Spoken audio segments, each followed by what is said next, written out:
cuando estás en México, tú reniegas de tu religión cristiana. No te sientes cristiano en ese momento. No, yo una vez que me voy de mi casa, mi mamá, las últimas palabras de mi madre a los 14 fue, cuando te vayas, ella pensando que yo no me iba a ir nunca, me dijo, cuando te vayas de esta casa, vas a encontrar en la calle que no vas a poder ser de uno o del otro, no vas a poder andar en el medio, sos, perdón, de uno o del otro. Y dije, ¿de qué? ¿O de Dios o del diablo? Y yo le dije, yo me voy con el diablo. ¿Y tuviste 10 años con el diablo? Sí.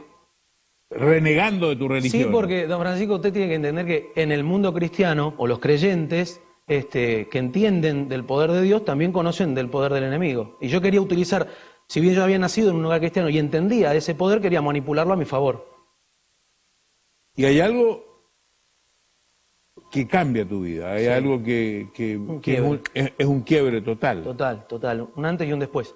Llegamos a la Ciudad de México para un evento importante de rock que auspiciaba un canal de música muy famoso y bueno, yo salgo a comprar unos instrumentos y bueno, y somos secuestrados, somos abordados por un grupo así comando. Y tú eras exitoso artísticamente. Artísticamente nos estaba yendo, era como que estaba llegando mi momento. Por eso, digamos, era la impresión mía. Digo, ¿por qué? ¿Por qué ahora, no?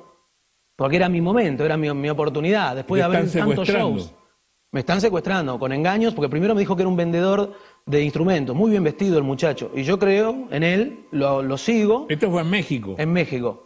Y nos dirigimos hacia una zona donde, bueno, finalmente me terminan secuestrando a mí y a toda la banda. Digamos, salen 5 hombres más y bueno, nos rodean armados. ¿Y qué pasa ahí? De ahí nos llevan a Tepito. Y ahí empieza el verdadero rock and roll, porque ahí yo dije, bueno, acá no salgo más, acá me matan. Y empiezan a hablar, querer negociar con la compañía discográfica por plata, y van pasando las horas y yo voy viendo que esto se termina. Y ahí, recién ahí, es donde yo me acuerdo de mi mamá, de su fe, de sus oraciones. En un momento te ponen una pistola en la cabeza. ¿Qué pasa en ese momento? Bueno, él ya no puede negociar más y me apunta. Yo estoy todo tatuado, entonces él se sentía todo el tiempo como que físicamente yo lo agredía. No sé por qué, pero no había conexión con él. El resto de la banda no los provocaba tanto, pero a mí es como que el castigo era todo el tiempo conmigo. Entonces me apunta a la cara y me dice, ¿crees en Dios? Y yo digo, pero adentro mío pensé, ¿por qué a mí? Porque no le pregunta a todo el resto de mis músicos que son ateos, ¿por qué a mí? Yo que escondí todo mi pasado, nadie sabía que yo había nacido en un hogar cristiano, y encima yo era el más salvaje de todos dentro del ambiente del rock. Y entonces no sabía qué responder y de adentro del estómago me sale decirle sí. Y cuando le dije que sí me dio miedo haberle dicho que sí, que creía. Y me tapé la cara y dije, bueno, acá me voy. Y por lo contrario, esperé y cuando lo vuelvo a mirar, el muchacho me hace con el arma, me dice, si me hubieras dicho que no, te hubiera matado. Se guardó el arma y salió de la habitación. Empezó a discutir con el resto de los secuestradores. Y ahí yo siento un cambio en mí, físico. Empecé del frío y del terror que sentía, empecé a sentir un calor y no entendía y dije, Dios está acá conmigo. ¿Por qué? No entendía por qué.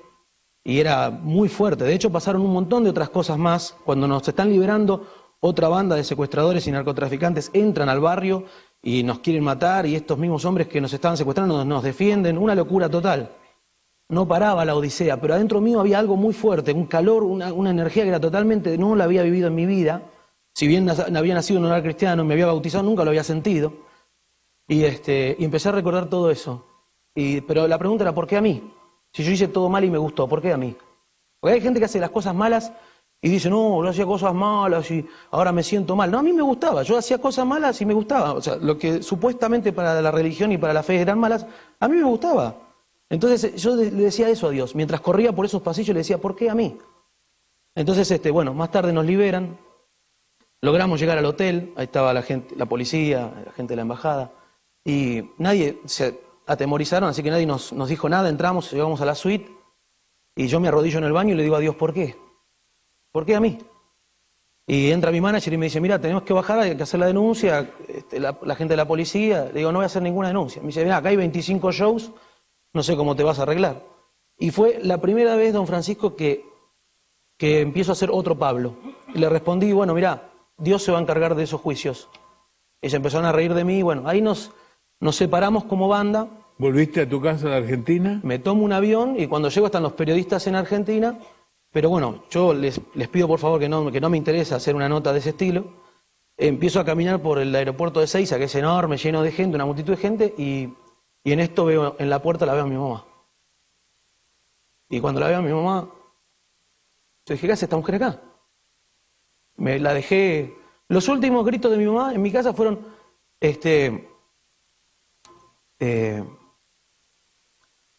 los últimos gritos de mi mamá, ella, yo sé en quién deposité mi fe, gritaba. Y yo la escuchaba de media cuadra, más o menos. Y yo dentro mío estaba orgulloso de irme. Así que la encuentro a mi mamá ahí y me quedaba esa impresión todavía. O sea, estaba mi mamá, pero me quedaba esa impresión de esa mamá controladora, de esa mamá de estar educándonos constantemente, orando por nosotros. Se dedicó a nosotros, a mí y a mi hermana. Entonces, cuando la veo, no me salió a decirle, te quiero, mamá, ¿qué haces? ¿Cómo andás? No. Me salió a decirle, ¿por qué a mí? Lo que me venía preguntando hacía horas atrás del secuestro. Y ella me abraza y me dice, porque yo oré por vos por más de 15 años y Dios hoy a la noche respondió mi oración. Y ahí la abracé. ¿Y eso fue hace cuántos años atrás? 9. 9 años. ¿Tu vida cambió? ¿Te casaste? Sí. ¿Tienes hijos? Tengo hijos.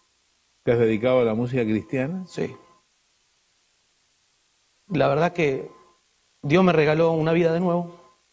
Y yo me aferré a esa oportunidad. Si bien mi pasado me perseguía al principio, porque no es fácil.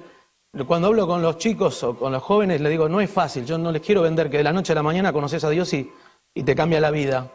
Pero cuando conoces a Dios se abre una puerta. Y cuando vos empezás a caminar hacia esa luz, son esos pasos tuyos que vos vas dando, Él te va acompañando y ahí empieza a cambiar.